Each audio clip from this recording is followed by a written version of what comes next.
before I introduce myself and start the presentation, let me share screen with you.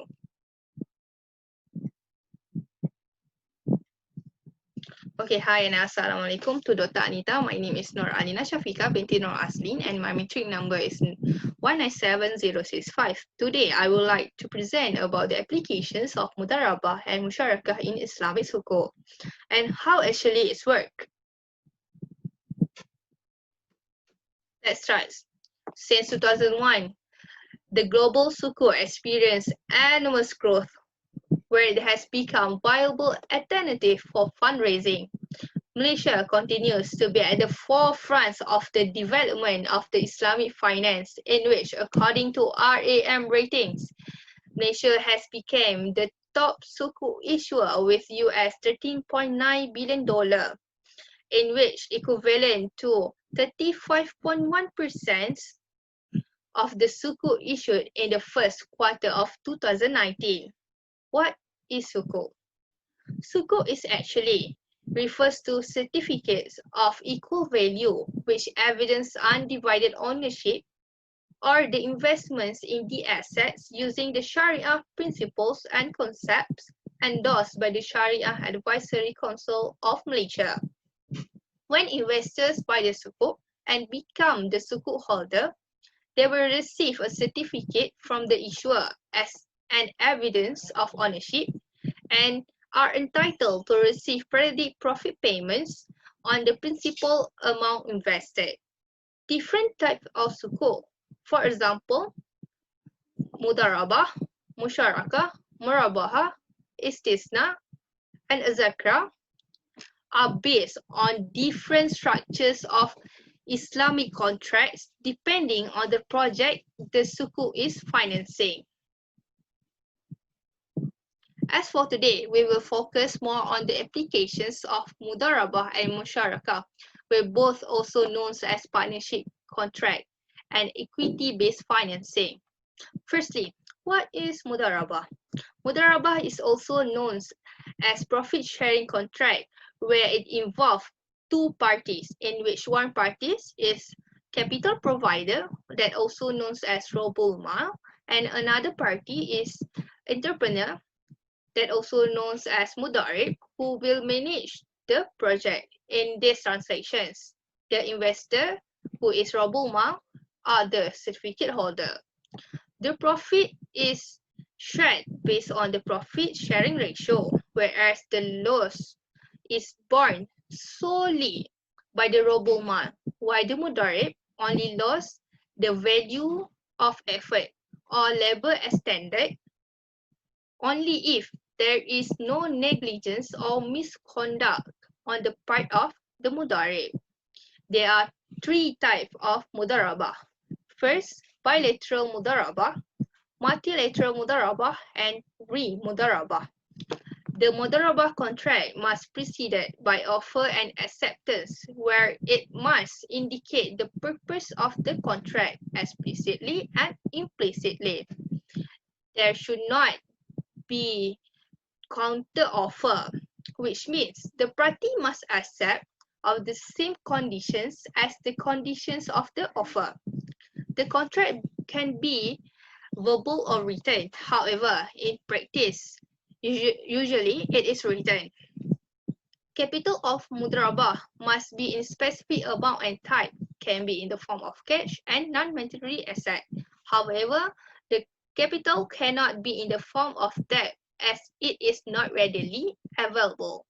In Mudharabah Sukuk, Robul Al-Mal are the sleeping partner, where they do not participate in managing the project. The Mudarib, which is the Sukuk issuer, a working partner, is generally entitled to a fee and share of the profit, which is spelled out in the initial contract with investors. However, Mudharabah Sukuk should not contain a guarantee from issuer for the capital or a fixed profit or profit-based any percentage of the capital. Here is the diagram that illustrates an arrangement of Mudharabah financing. Next, Musharakah. What is Musharakah? Musharakah, also known as profit and loss sharing contract.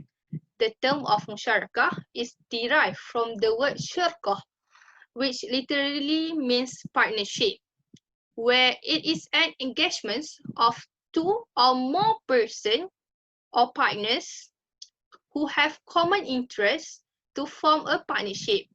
Each of partners make a capital contribution to the partnership, either in a form of cash or non-monetary asset. Also, same with Mudharabah, cannot be in the form of debt as it is not readily available. Moreover, any exchange or sale of capital to other partners should be at the fair value at the time of sale. The profit is shared based on the profit sharing ratio, while share of losses is in proportion to their capital investment. There are two types of musharakah, which are permanent or constant musharakah and diminishing musharakah, also known as musharakah muntanakisah. So first, an Islamic bank is involved in a permanent or constant musharakah contract when it has an intention to maintain his ownership portion in the invested company and to share a profit and loss based on pro rata basis. Usually, it is provided by the Islamic bank to the customer based on the partnership arrangement through agreement where all partners mutually agree to contribute capital for a specific project and share any profit and loss arising from business activities according to pre-agreed ratio. This financing can be disbursed either progressively or lump sum. The period of contract is not specified. Thus, it can continue as long as the parties concerned wish it to continue. Okay, so here is the illustrations of the permanent of concern musyarakah financing.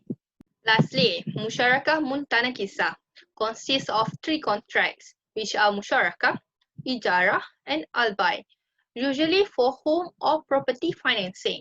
At first, the customers enters into a partnership under the concept of Shirkat Almic agreement with the bank to co-own and acquire the asset. Secondly, the bank leases its shares in the assets to the customer under the concept of ijarah. Third, the customers will pay the rental to the bank, which partially will contribute towards increasing their share in asset.